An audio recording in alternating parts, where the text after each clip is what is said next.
Hey, somebody's got to find my Red Ryder BB gun. You already have? Excellent. Good morning, afternoon, or evening. You are listening to the Professional Noticer. Here, you and I will use common sense and all the wisdom we can muster to move beyond what is true and go all the way to the truth. With actual listeners in more than 100 countries, I am the Professional Noticer. Hello, everyone. I'm Andy Andrews. Hey, thank you for making me a part of your week.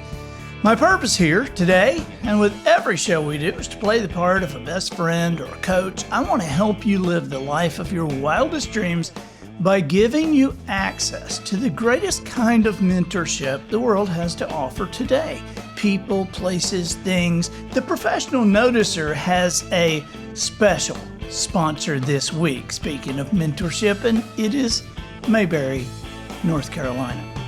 During this time of pandemic and social unrest, Mayberry is opening its arms to you this Christmas season.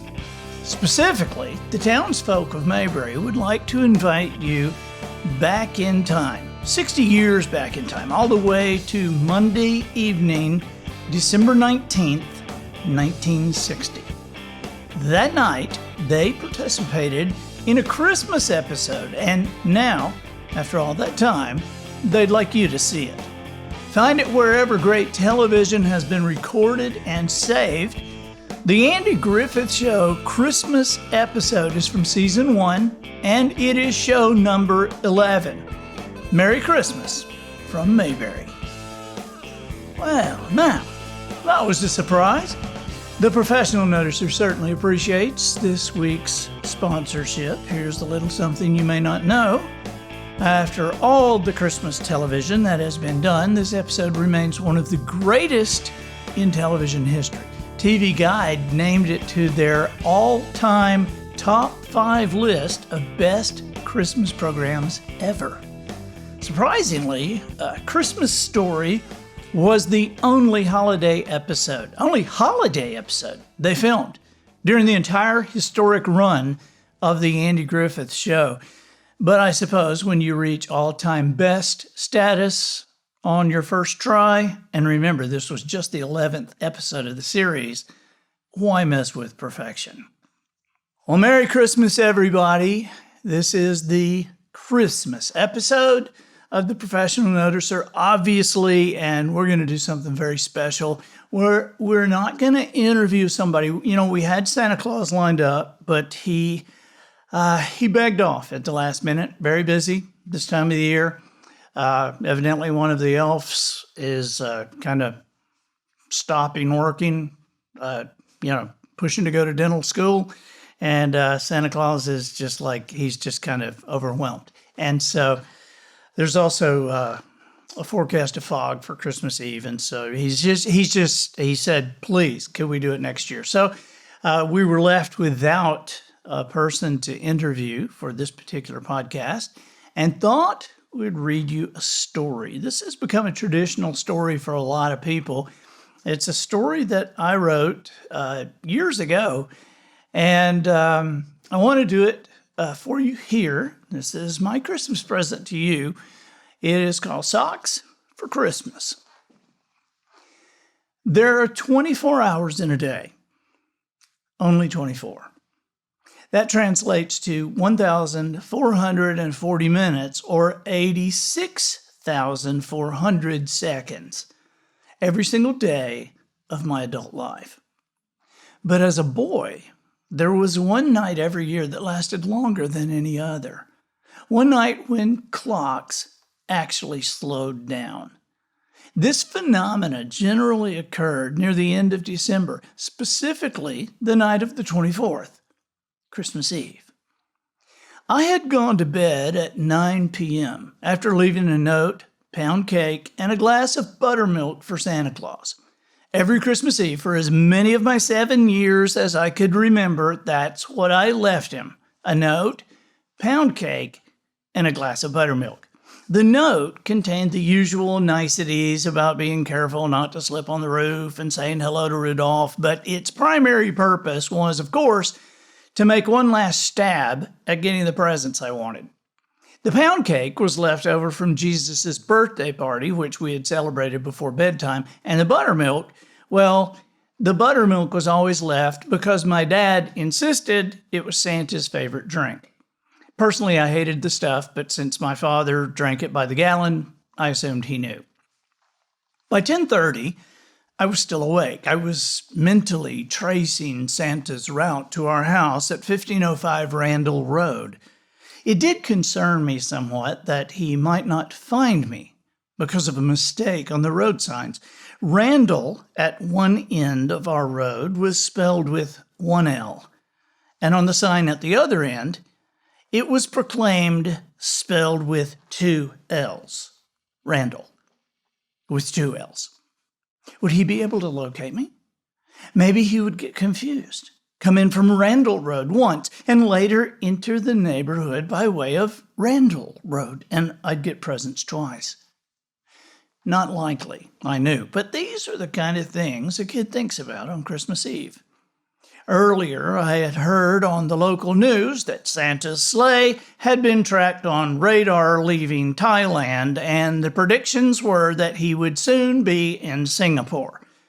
I wasn't sure where Singapore was, but I thought it might be near Mississippi, which was the state next to us. In any case, that's why I went to bed at 9 o'clock. 11 o'clock. I wasn't even sleepy. I could smell the Christmas tree from the bedroom. My dad loved Christmas and would have had our tree up, trimmed, and glowing by Labor Day if my mom had let him, but as she told him every year, our family was not going to skip Thanksgiving. As it was, the tree had been decorated since the day after Thanksgiving and would remain so until a loud discussion occurred between my parents. This discussion usually took place around the 1st of February. Although my mother consistently prevailed and the tree did come down, I always thought my dad had a strong argument by pointing out that just because the needles had fallen off the tree, it didn't necessarily mean that it was dead. The tree itself stretched 50 feet into the air. The fact that we only had an 8-foot ceiling cast a shadow of doubt on my recollection of this particular point, but you get the idea. It was a big tree. We bought a blue spruce every year. That variety was, according to my dad, the only real Christmas tree. A blue spruce was more aromatic and was the same kind of tree Jesus had as a boy. And he explained it wouldn't get sap all over the carpet like a stinking Scotch pine. Family tradition dictated that we make our own decorations. Though the tree looked beautiful to me, in reality, it was probably kind of junky. Construction paper, chains, stars shaped out of pipe cleaners, and bells made from foil-covered Dixie cups were everywhere. I hung a toilet brush from the bathroom on it one year, and no one noticed for days. At 12:01 a.m., it was technically Christmas, but I knew better than to venture into the living room. I was to stay in bed until Mom and Dad came to get me. And besides, I didn't want to blow the whole deal. I had been warned repeatedly that Santa would not come until I was asleep. But how was I supposed to go to sleep?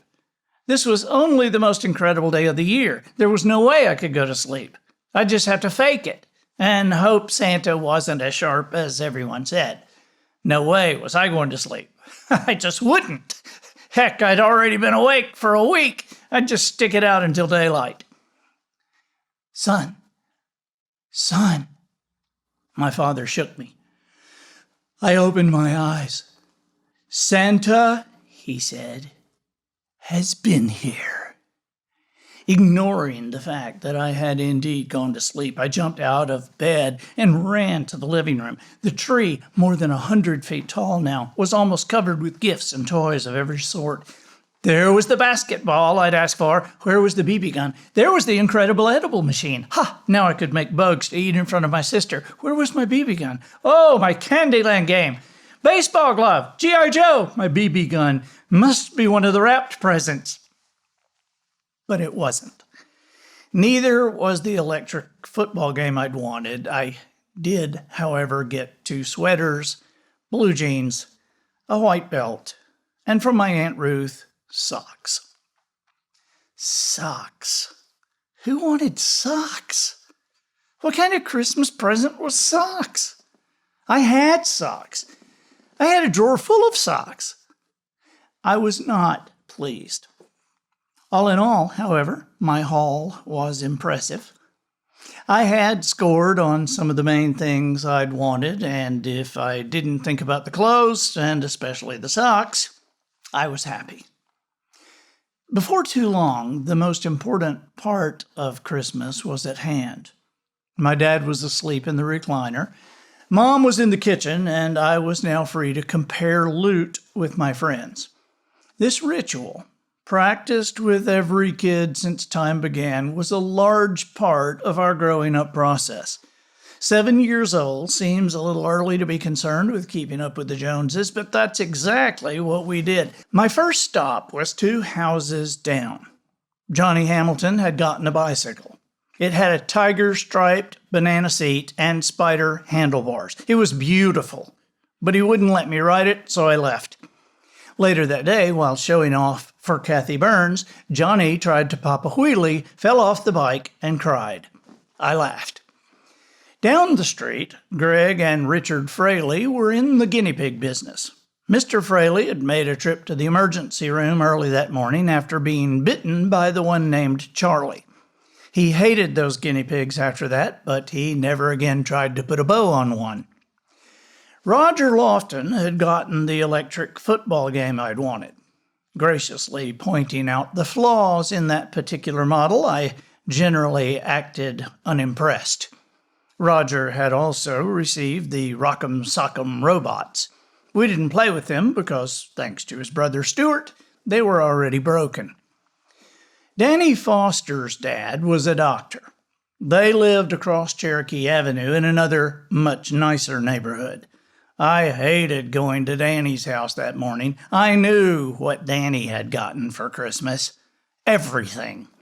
He had an operation game, battleship game, a tetherball set, the deluxe model electric football game, a real mini bike, 4 horsepower, and a bicycle like Johnny's, only better, a trampoline, a swing set, and a BB gun.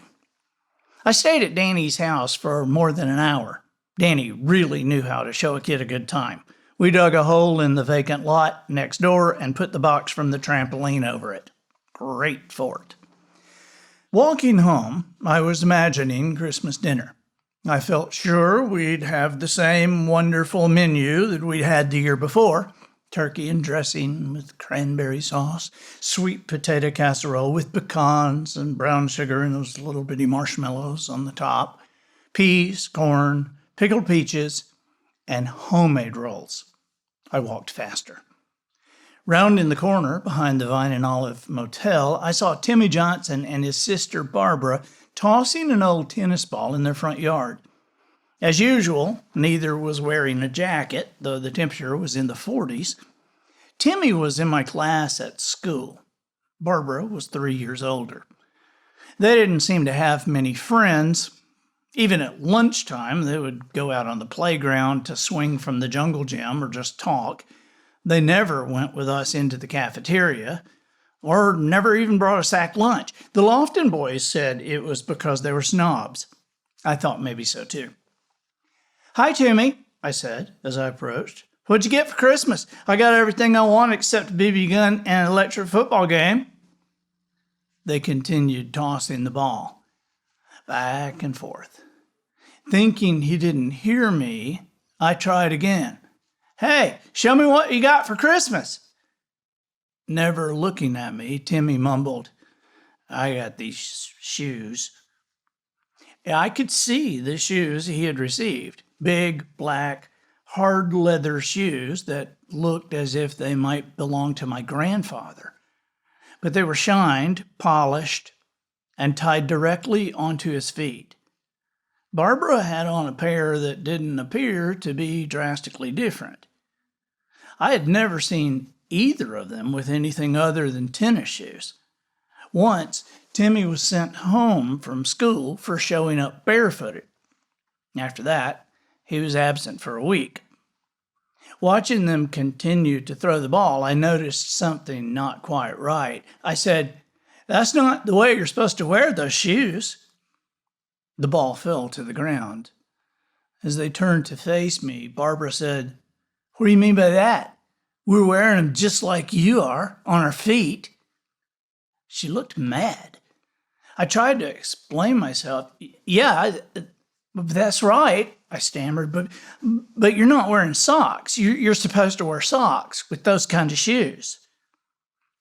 For a moment, we stared at each other. Then, without warning, Timmy started crying and ran inside. Barbara called me a name and ran after him. I stood there a few minutes, wondering what I had done. I even knocked on their door, but no one answered, so I went home. When I arrived, I told my parents what had happened with Timmy and Barbara. I told them exactly what I'd said. My mom had tears running down her cheeks as my dad picked me up and carried me to my bedroom. I thought I was about to get a spanking, but instead, he hugged me. He told me all about why Danny Foster got big presents and why I didn't get an electric football game. Gently, he explained to me about Santa Claus and buttermilk. And then, wiping the tears from my face, he told me why my friends didn't wear socks with their shoes. I now remember that day as an awakening. I'd never known there were families without enough to eat. Amid all the decorations and songs and parties surrounding our most magical holiday, it had never occurred to me that some parents might do without the luxury of socks for their children simply because they couldn't afford them. Many holiday seasons have passed since that year. Timmy and Barbara moved away while I was in the 4th grade, and I never saw them again. But I've never forgotten that Christmas.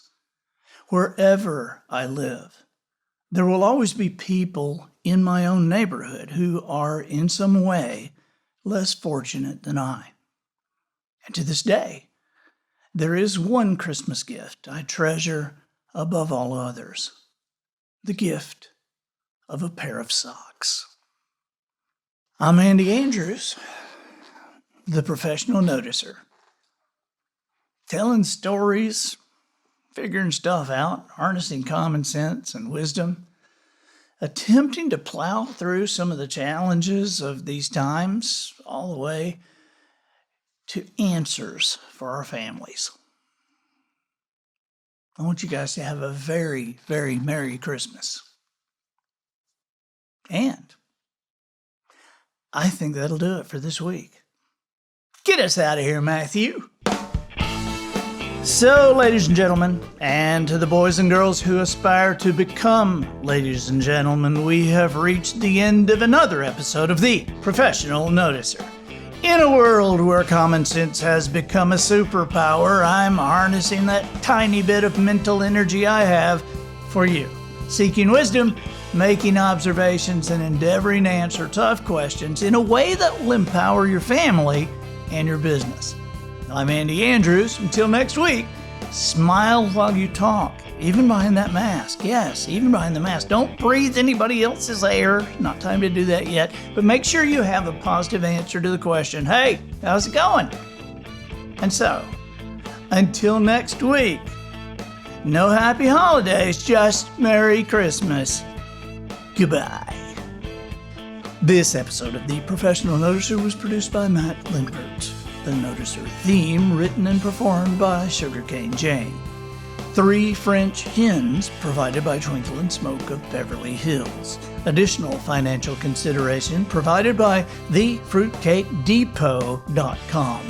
It's almost Christmas. Are you ready for guests? Do you have that perfect fruitcake for everyone to ooh and ah over, that special centerpiece for your holiday dessert table? The fruitcake so beautiful no one dares eat it? If your answer is no, then we can help. We are thefruitcakedepot.com. Turn to us now. It's not too late to have any style fruitcake delivered in time for Christmas Eve. New and used fruitcakes of all sizes and shapes. How do they taste? We don't know, and it doesn't matter. Nobody's ever eaten a fruitcake anyway. As always, thefruitcakedepot.com accepts returns on all fruitcakes until February. We even refund 50% of your original purchase price. And of course, as always, you can count on thefruitcakedepot.com guarantee every used fruitcake we offer is certified to be less than 25 years old. After that, even though each and every fruitcake still looks as if it came just right thin out of the oven, these fruitcakes are repurposed. So far, thefruitcakedepot.com has provided fruitcakes as building material to construct 43 Guatemalan orphanages. Now, you can meet your holiday needs and provide shelter for the less fortunate. That's thefruitcakedepot.com.